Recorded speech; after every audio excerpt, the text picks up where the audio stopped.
comme il maintenant se définit lui-même, qui a admis être convoqué par les juges en vue d'une mise en examen. Il parle du viol de l'état de droit, il évoque une justice subordonnée au pouvoir politique. Les juges et les politiques sont-ils partenaires ou ennemis? L'indépendance de la justice menace-t-elle le pluralisme et la démocratie? On en parle après la mise au point de Sandrine Le Calvez.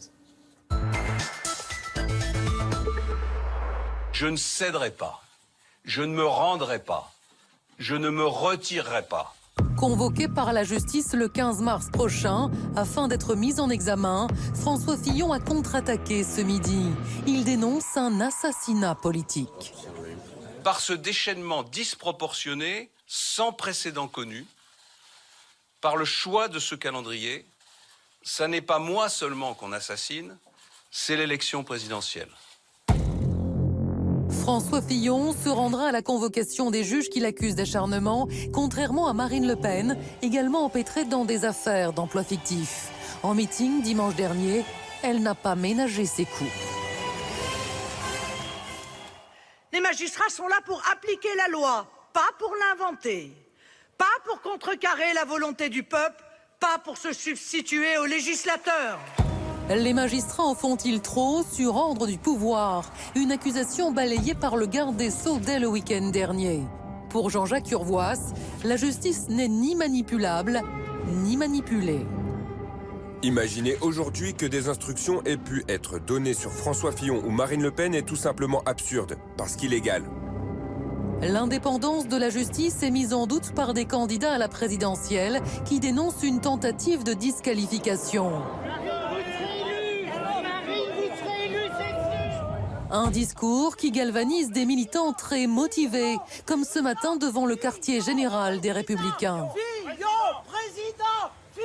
Alors, en ciblant deux des favoris de la présidentielle, les magistrats ont-ils vraiment miné la campagne? La justice peut-elle nuire au pluralisme de la démocratie? Ils ont plein de notes, sauf Jean Garrigue. Perturbable. Bonsoir Laurence Blisson, vous êtes, voilà, il les remballe. Vous êtes secrétaire général du syndicat de la magistrature et vous estimez que, n'en déplaise à certains, la séparation des pouvoirs ne signifie pas l'impunité organisée au profit des élus et de ceux qui aspirent à l'être. À côté de vous, Dominique Chagnolot de Sabouret. Bonsoir, vous êtes constitutionnaliste et selon vous, l'intrusion de la justice dans la campagne présidentielle que nous vivons pose le problème du respect de l'égalité entre les candidats. Si on doit enquêter, il faut le faire au sujet de tous. Voulez-vous préciser? Et enfin, Jean Garrigue, bonsoir, vous êtes historien, spécialiste de la vie politique française. Vous avez fait paraître en août dernier une histoire drôle et cruelle des présidentielles Élysée Circus. Et voilà, aux éditions Talendier. Et vous considérez, Jean Garrigue, que nous sommes dans un moment politique sociétal où il y a une forme d'intransigeance qui se manifeste, une exigence éthique totalement nouvelle de la part des Français. L'affaire Fillon n'aurait sûrement pas eu le même impact il y a une quinzaine d'années. Nadia, une question de téléspectateur. Oui, que voici. N'est-ce pas plutôt la communication en outrance qu'il faut remettre en cause, que ce soit la fuite dans la presse d'éléments soumis au secret ou la communication du personnel politique?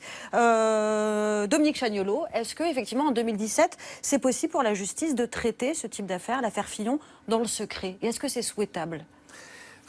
La première observation, c'est que, indépendamment du non-respect de la séparation des pouvoirs et du principe constitutionnel d'autonomie des assemblées, qui n'a jamais été remis en cause depuis 1958 dans ces affaires, il y a quand même un gros problème qui est le non-respect du principe d'égalité devant des citoyens et non seulement des candidats devant l'élection présidentielle. Vous avez l'air de douter quand... Non, parce que je pense que vous deviez préciser le non-respect du principe d'autonomie des assemblées, c'est-à-dire que la justice n'avait pas à interroger l'Assemblée nationale sur ce qu'avait fait ou pas fait Mme Deux grands collègues qui sont les deux spécialistes du droit parlementaire considèrent, vous me direz, bon, ce sont des experts, mais enfin que c'est un acte non détachable, le contrat d'un assistant parlementaire, du mandat parlementaire. Donc ça, c'est un premier point. Mais surtout, si on se place sur le plan des principes constitutionnels, et un deuxième. Imaginons que M. François Hollande soit candidat aux primaires, ou tout simplement candidat au présidentiel. Était, pardonnez-moi. Oui. En vertu de l'article 67 de la Constitution, il ne peut en aucune manière être inquiété. Donc, on voit bien qu'en l'état actuel, ce principe d'égalité fait que la justice ne concerne pas tous les candidats et qu'on aurait dû avoir une certaine retenue dans le traitement des affaires, et notamment du parquet national financier, qui agit dans la journée, en accord avec le parquet de Paris, ça s'est passé pas par miracle, etc. Deuxième élément, il y a d'autres candidats sur lesquels on ne s'interroge pas. C'est tout. Bon, alors je voyais une moue de Jean Garrigue avant de poursuivre. Juste une réponse sur ce... Je n'ai pas les compétences défaut d'égalité juridiques de mon voisin. Simplement, sur le terrain politique, la question de la séparation des pouvoirs, qui me semble valide quant à la fonction délibérante et de contrôle des parlementaires, on peut se poser des questions quant à l'utilisation des fonds publics. Même si juridiquement, c'est légal, ça pose un problème éthique. Alors, un chiffre, le chiffre du jour, vous l'avez, Claude ? Une catastrophe, 53. 53 comme le nombre de jours qui nous séparent de l'élection présidentielle, le premier tour. 53, c'est rien. Et on n'a effectivement jamais vécu une situation pareille. Laurence Blisson, est-ce que dans cette semaine, un peu plus, qui nous reste à vivre, on va avoir une campagne présidentielle, selon vous, focalisée sur vous, les juges, avec des candidats, Marine Le Pen et François Fillon, se battant contre vous, les juges, et d'autres les défendant? Je dirais que dès lors que ces candidats ont choisi de parler d'assassinat politique, de cabale d'État et de gouvernement des juges, effectivement, ils ont fait le choix de placer le débat sur ce terrain-là. En réalité, ils ont fait le choix surtout de déplacer, de créer un écran de fumée par rapport à ce qu'est un fonctionnement normal dans une démocratie. C'est-à-dire que lorsque la justice est saisie de faits qui sont susceptibles de constituer une infraction, elle doit enquêter.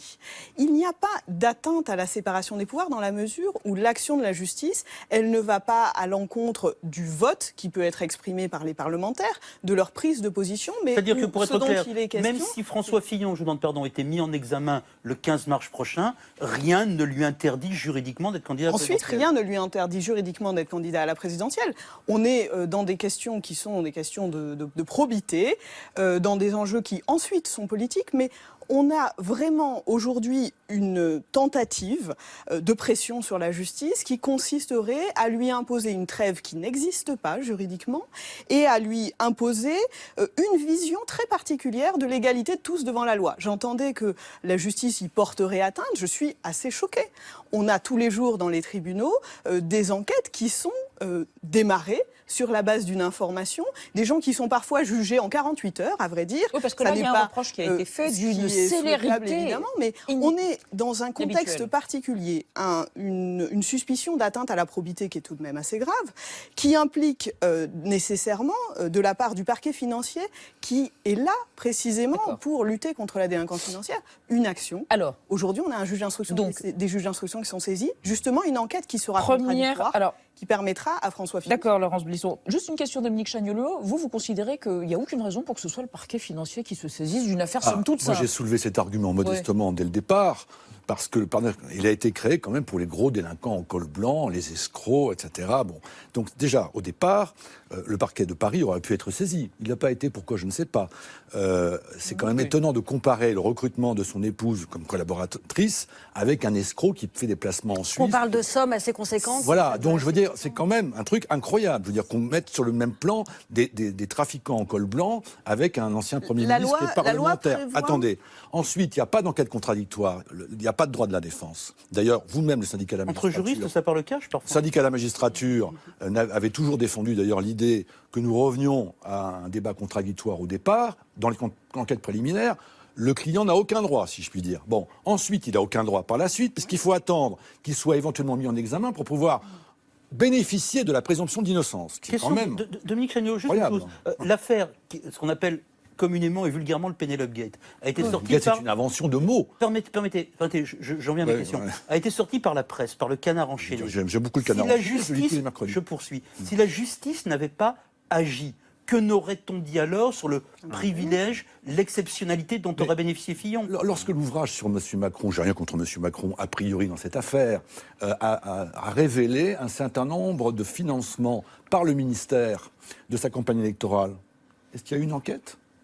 C'est pas un ouvrage sur M. Macron, c'était une toute petite partie de l'ouvrage. Enfin, peu importe. À ce moment-là, il faut déclencher une enquête sur l'ensemble des candidats à partir de toute information de presse ou de livres. Encore une fois, je rappelle que le 15 mars, c'est 2 jours avant le 17, qu'après le 17, si une mesure était prise de demande de levée d'immunité parlementaire, je ne pense pas, d'ailleurs on ne sait jamais, à ce moment-là, le Conseil constitutionnel peut reporter doit reporter l'élection présidentielle. Ça veut dire tout de même que la séparation des pouvoirs, la justice et la Constitution, ça a à voir, c'est pas complètement éloigné. Voilà. Alors, Jean Garrigue, c'est plus la mousse, un petit sourire entendu? Non, mais Qu'est-ce qu'il vous juste arrive des observations. Moi, il me semble avoir compris que le parquet national financier, justement, il était fait pour accélérer les procédures.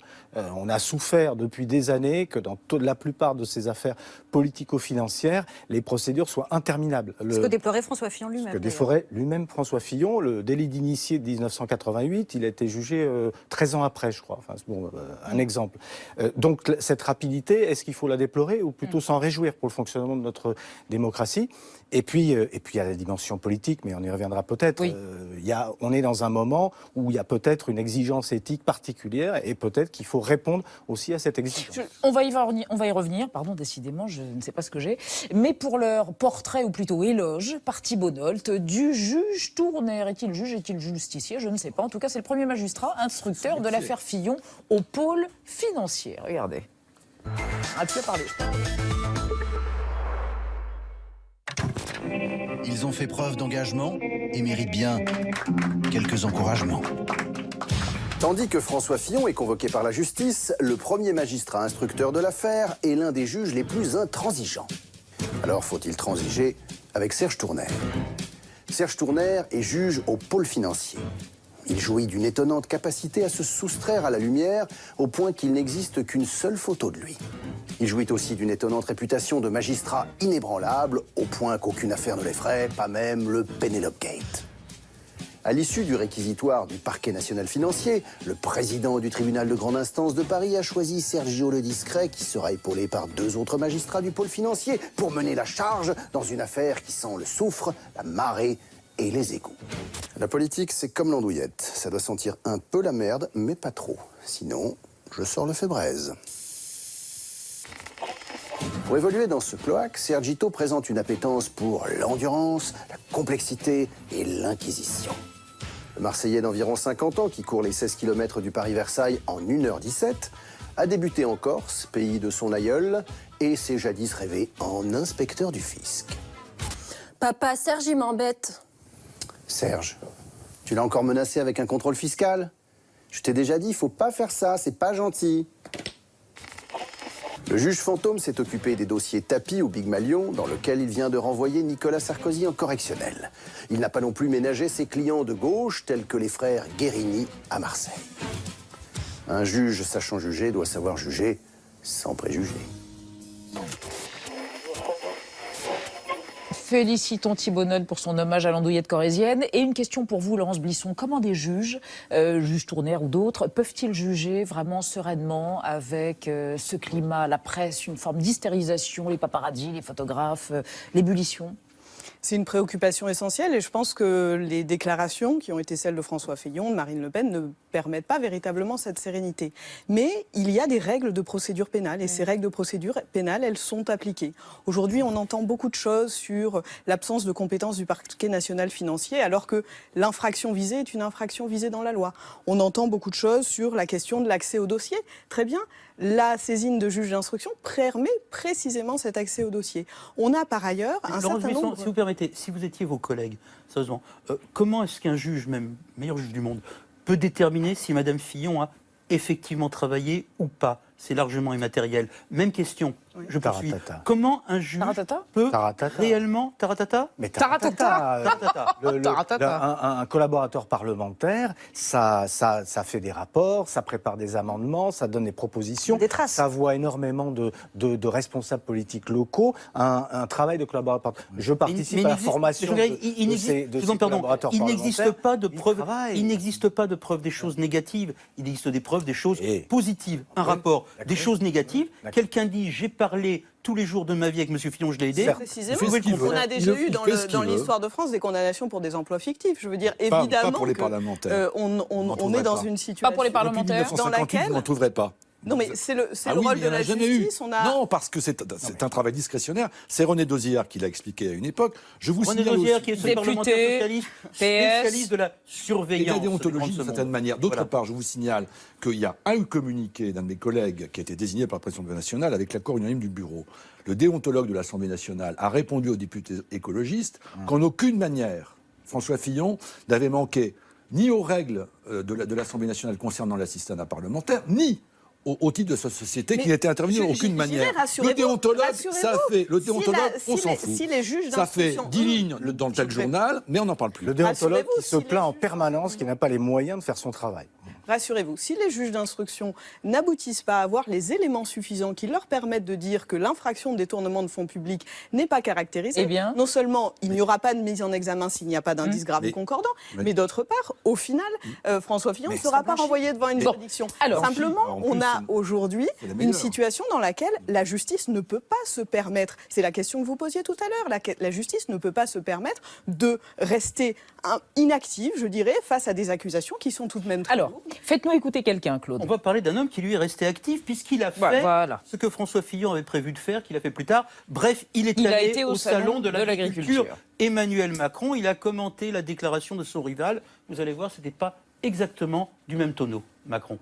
Je ne suis pas favorable à la trêve judiciaire. Je suis favorable à ce que nos institutions fonctionnent normalement, à ce que la justice puisse faire son travail normalement, mais ne donnons pas au vote démocratique le rôle de l'absolution.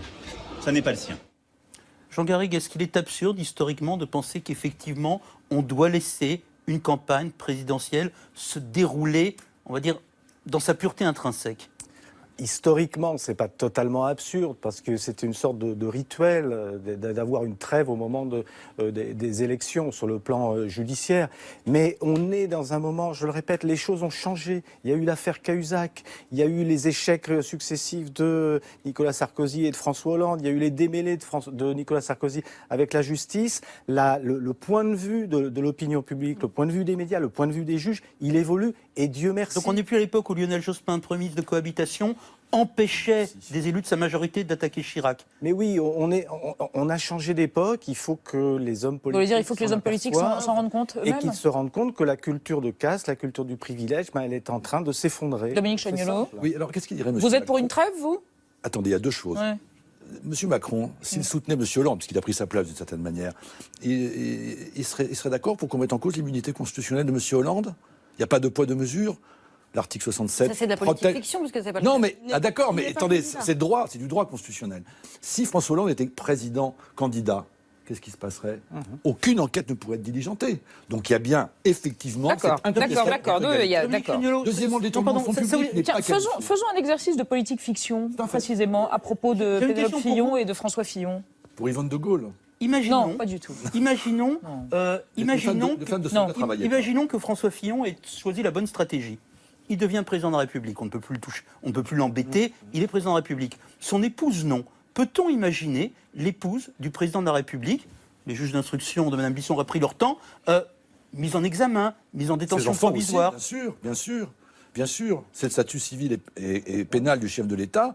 D'ailleurs, le statut civil était... D'ailleurs, personnellement, j'étais assez réservé sur le statut civil, puisqu'il ne peut plus divorcer, sauf par consentement mutuel. Bon, je plaisante, mais je veux dire... Et alors, oui, je fais observer une différence de traitement fondamentale entre un président qui serait candidat, qui serait protégé par la justice, et un autre. Ce qui prouve bien comment... La trêve judiciaire, la trêve, Jean-Claude Marin, qui a été procureur de Paris, au moins 30 jours. Immunité pour les candidats aux élections présidentielles. Il y a toujours une réserve des magistrats. Le procureur de Paris, dans plusieurs affaires parisiennes qui étaient beaucoup plus graves que celle qui est présumée, avait considéré que 2-3 mois avant l'élection législative et même municipale, on n'engageait pas les... Reposez votre question, Laurence Blisson. Reposez votre question. Combien de temps avant une élection présidentielle est-ce que vous considérez qu'il serait légitime de donner une immunité donc, à un candidat à la présidentielle ? 8 mois avant l'élection. À partir du moment où on sait qu'un homme, en l'occurrence François Fillon, représente à l'assentiment d'une partie importante des Français, peut-être. Oui, mais les Français sont ceux qui sont représentés à l'Assemblée. Leurs représentants votent la loi, laquelle loi prévoit, la loi pénale réprime un certain nombre d'infractions, et les juges jugent au nom du peuple français, parce qu'ils appliquent cette loi. Et que le rôle de la justice, c'est précisément de mener des investigations sur les infractions pénales. Aujourd'hui, on est dans un discours qui est assez classique, qui est celui d'opposer le peuple aux juges. Je crois qu'on est vraiment vraiment dans une prise de position de François Fillon qui est très dommageable dans une démocratie, parce qu'il doit y avoir dans nos institutions un respect de l'autorité judiciaire, de ses prérogatives qui sont encore une fois rendues au nom du peuple français. Très bien. Alors, Nadia, les rapports plus cool entre les hommes politiques et les juges. Et la justice, s'il ouais, vous plaît. parce qu'accuser les juges de partialité, c'est un classique de la vie politique française, ça existe depuis très très longtemps, sans remonter à très loin. Le plus prolixe en la matière, c'est évidemment Nicolas Sarkozy. En 2007, il avait comparé les hauts magistrats à des petits pois de même couleur sans saveur. Il avait aussi dénoncé une justice d'exception et la partialité des juges. Son avocat, maître Thierry Herzog, les avait tout simplement qualifiés de bâtards. Je n'aime pas les flics, pas la justice, je déteste les juges. C'est ce qu'aurait déclaré Alain Juppé en 2010, propos qu'il nie avoir tenu. En revanche, François Hollande admet avoir qualifié les juges de lâches qui jouent les vertueux et n'aiment pas la politique. Il s'en est même excusé auprès de ces derniers.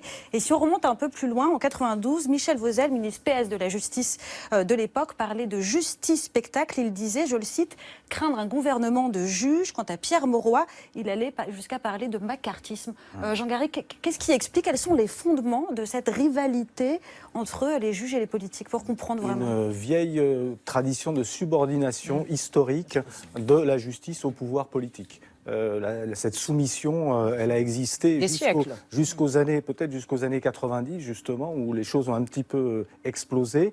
Je me souviens. Les historiens se souviennent, j'étais déjà né en plus, de l'affaire de Broglie, où en quelques mois... L'affaire de Broglie qui tournait autour du parti du président de la République à l'époque, Valéry Giscard d'Estaing, où Michel Poniatowski, ministre de l'Intérieur, avait fait congédier en quelque sorte le juge, je ne me souviens plus de son nom, parce que le juge n'avait pas la même appréciation de l'affaire que le pouvoir politique. Il y avait des morts quand même, c'était des assassinats, il faut garder raison. Et est-ce que Jean Garrigue, Dernière question. Est-ce que Jean Garrigue, vous êtes persuadé qu'on ne vit pas aujourd'hui une sorte d'équivalent de l'affaire d'Observatoire où un opposant, François Mitterrand, était poursuivi pour des affaires avec le pouvoir derrière? Est-ce que vous êtes vraiment certain, absolument, qu'en dépit des négations du garde des Sceaux Urvoas, mon Dieu, il n'y a pas une influence du pouvoir de M. Jouyet à l'Élysée pour favoriser M. Macron en abîmant M. Fillon?